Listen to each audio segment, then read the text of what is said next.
Hate speech case में सजा के ऐलान के बाद यूपी के मऊ से सुभाषपा के विधायक अब्बास अंसारी की विधायकी खत्म हो गई। विधानसभा के अध्यक्ष सतीश महाना ने उनकी सीट को रिक्त घोषित कर दिया और इसके लिए रविवार को छुट्टी के दिन सचिवालय खोला गया। चुनाव आयोग को इसकी सूचना भेज दी गई है और अब इस विधानसभा सीट के उपचुनाव पर सबकी निगाह है। बीते विधानसभा के चुनाव के दौरान नफरती भाषण और चुनाव आचार संहिता का उल्लंघन करने के मामले में फैसला शनिवार को हुआ। सीजीएम डॉक्टर केपी सिंह ने मामले में पक्षकारों की बहस सुनने के बाद फैसले के लिए 31 मई की तिथि को निर्धारित किया।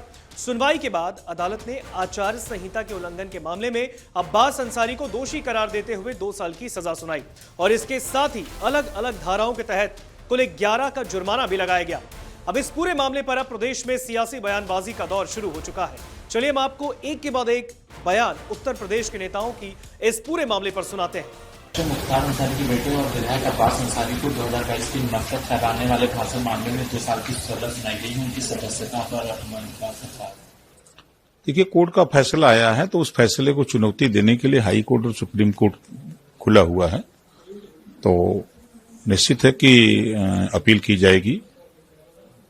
ये बहुत दुर्भाग्यपूर्ण है भारत के लोकतंत्र को और गैर बराबरी भेदभाव जिस तरीके से मौजूदा सरकार न्यायपालिका के माध्यम से करा रही है, ये सोचनीय बिंदु है। इस देश की जनता को सोचना पड़ेगा कि बीजेपी के दर्जनों नेता हेट स्पीच बोलते हैं और उनका समय पूरा खत्म हो जाता है, कार्यकाल खत्म हो जाता है, उन पे कोई कार्रवाई नहीं होती है।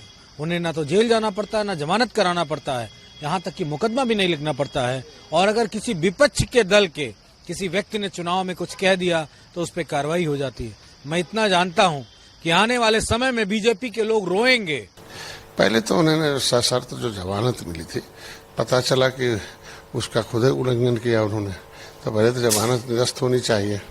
और निश्चित रूप से जो न्यायालय कोई भी आदेश करे उसका सबको सम्मान करना चाहिए। जानकारी के मुताबिक मामला शहर कोतवाली क्षेत्र का है। मामले में अभियोजन के मुताबिक एसआई गंगाराम बिंद की तहरीर पर शहर कोतवाली में एफआईआर दर्ज की गई। इसमें सदर विधायक अब्बास अंसारी और अन्य लोगों को आरोपी बनाया गया। आरोप था कि बीते 3 मार्च 2022 को विधानसभा चुनाव के दौरान सदर विधानसभा सीट से सुभाषपा के प्रत्याशी के तौर पर चुनाव लड़ रहे अब्बास अंसारी ने नफरती भाषण यानी कि हेट स्पीच दिया। नगर के पहाड़पुर मैदान में जनसभा के दौरान कहा था कि मऊ प्रशासन को चुनाव के बाद हिसाब किताब करने और इसके बाद सबक सिखाने की धमकी भी मंच से दी गई थी। अब इस पूरे मामले में अब्बास के साथी मंसूर अंसारी को भी सजा सुनाई गई है। धारा 120B भारतीय दंड संहिता के तहत उसे 6 महीने की सजा और 1000 रुपए अर्थदंड लगाया गया है।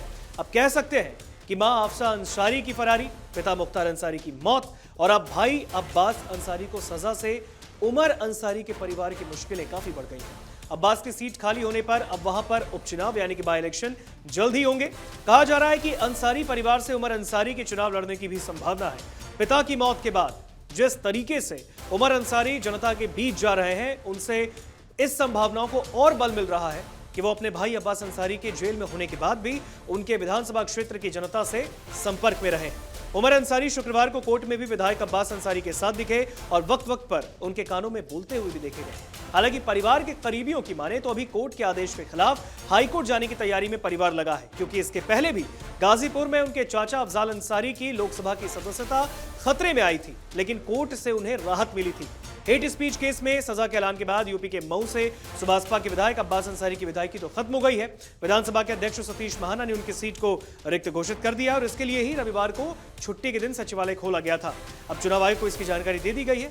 अब इस विधानसभा सीट के उपचुनाव पर सबकी नजर है और देखना बड़ा दिलचस्प होगा कि इस सीट पर यानी कि बाई इलेक्शन जब होंगे तो फिर क्या अंसारी परिवार से ही किसी शख्स को इस सीट पर टिकट दिया जाएगा। अगर आप ये वीडियो YouTube पर देख रहे हैं तो हमारे चैनल को सब्सक्राइब करें और बेल आइकन को दबाना ना भूलें। अगर आप Facebook पर ये वीडियो देख रहे हैं तो हमारे पेज को लाइक करें।